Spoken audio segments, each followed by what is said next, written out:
नमस्कार मायपुरी कट के दर्शकों।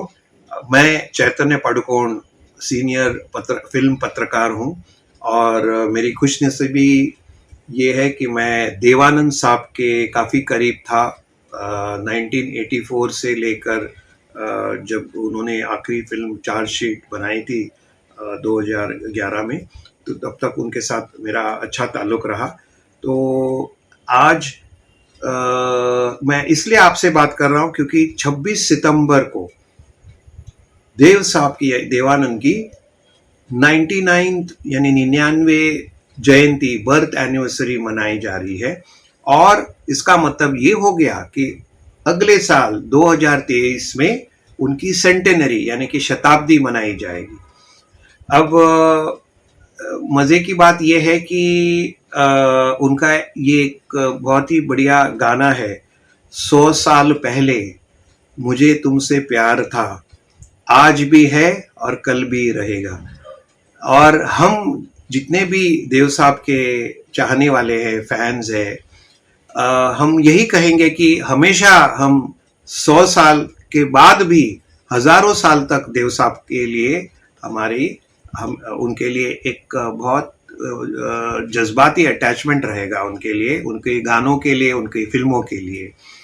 तो अब हम देव साहब के बारे में कुछ अच्छी खासी दिलचस्प बातें आपके साथ शेयर करेंगे। मैं कम से कम 10 या 12 साल उनके घर पे सितंबर 26 को उनके घर मैं उनको विश करने जाता था।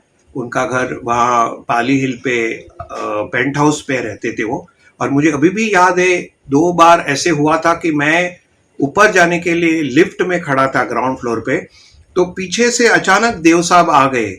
आप सबको पता है कि देव साहब बहुत जोशीले इंसान थे। उनके फिल्म का टाइटल भी है जोशीला। तो और पीछे से आके मुझे कहते हैं, Chaitanya you are a young man, आप एलिवेटर लिफ्ट से क्यों आना चाहते, ऊपर चढ़ना चाहते हो, आप ऐसा क्यों नहीं करते कि सीढ़ियों से चढ़ जाओ ऊपर, तो मेरे पीछे आ जाओ। एंड देव साहब तेज रफ्तार में ऊपर दौड़ने लगे। तो मुझे बड़ी हैरत हो गई कि देव साहब की क्या स्टेमिना, क्या एनर्जी, ऊर्जा है कि इतनी उम्र होने के बावजूद he is so active and energetic.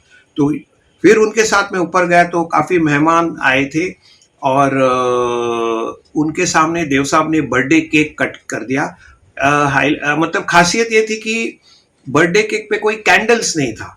तो देव साहब को हम हमेशा ये कहते हैं कि ही इज एजलेस, मतलब उनकी उम्र का हिसाब ही नहीं होता है, and he is always young at heart, you know. तो ये देव साहब की खूबी थी। और हमारे साथ देव साहब ने काफ़ी फोटोज खिंचवाए एंड वो घुल मिल के हम सबसे बातें कर रहे थे। एंड मतलब हमें कभी बिल्कुल महसूस ही नहीं हुआ कि वो इतने लेजेंडरी, आइकॉनिक, जिसको कहते हैं कि देवानंद एक्टर डायरेक्टर के साथ हम उनके बर्थडे मना रहे हैं। ये उनकी एक बहुत ही अच्छी मतलब बात थी जो हमें दिल को बहुत छू लेती थी। क्या आपने कभी देव साहब से उनके जोश और जवानी का राज पूछा था? हाँ बिल्कुल।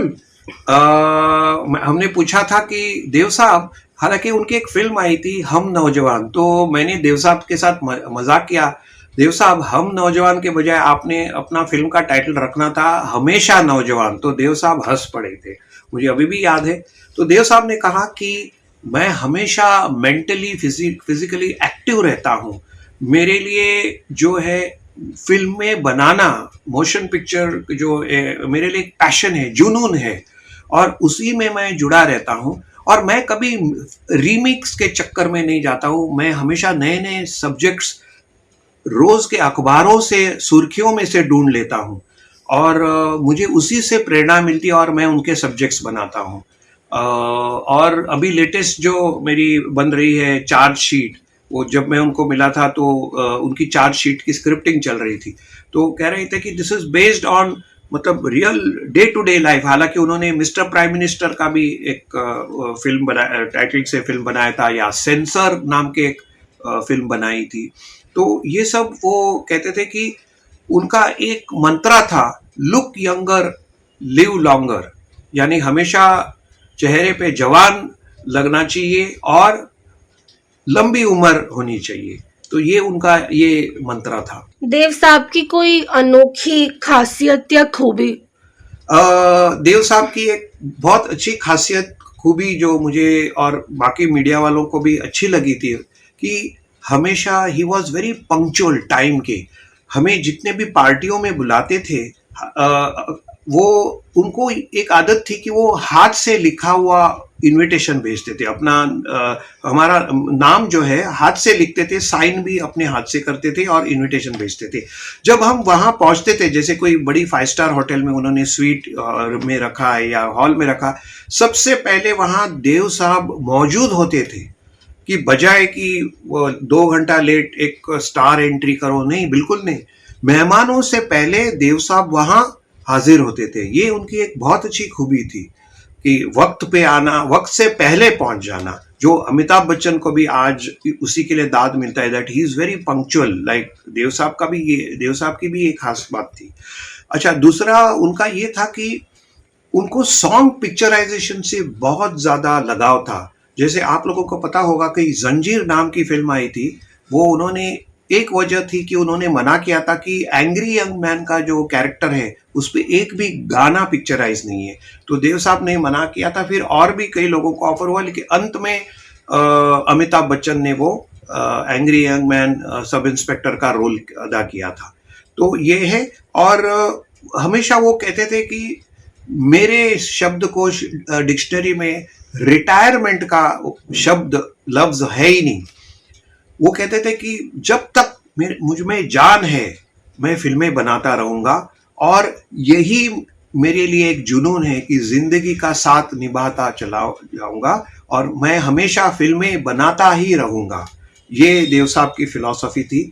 और मेरे सुनने वालों, मैं आपको ये जरूर आपके साथ ये शेयर करूंगा कि देव साहब को इतना कॉन्फिडेंस था कि उनके गानों के वजह से वो हमेशा सबके दिलों में राज करेंगे, और आने वाले सैकड़ों सालों तक वो हमेशा अमर रहेंगे। और आज हम सब देव साहब को एक उनके बर्थडे के दिन याद करेंगे, और हमें हमारे दिल में वो जो बसे हैं उस जज्बात को हम उनके गाने सुनकर या उनके गाने पे डांस करके, खास तौर पे जैसे फिल्में हैं हरे राम हरे कृष्णा, उसमें R.D. बर्मन की बहुत बढ़िया गाने हैं, तो जैसे डांस के लायक है, तो ऐसे गाने सुनेंगे, डांस करेंगे, गुनगुनाएंगे, तो इसी तरह देव साहब को याद करेंगे। और देव साहब को हमारा तहे दिल प्रणाम सलाम। और आज भी हम देव साहब के साथ उनके बर्थडे मनाएंगे। Thank you so much.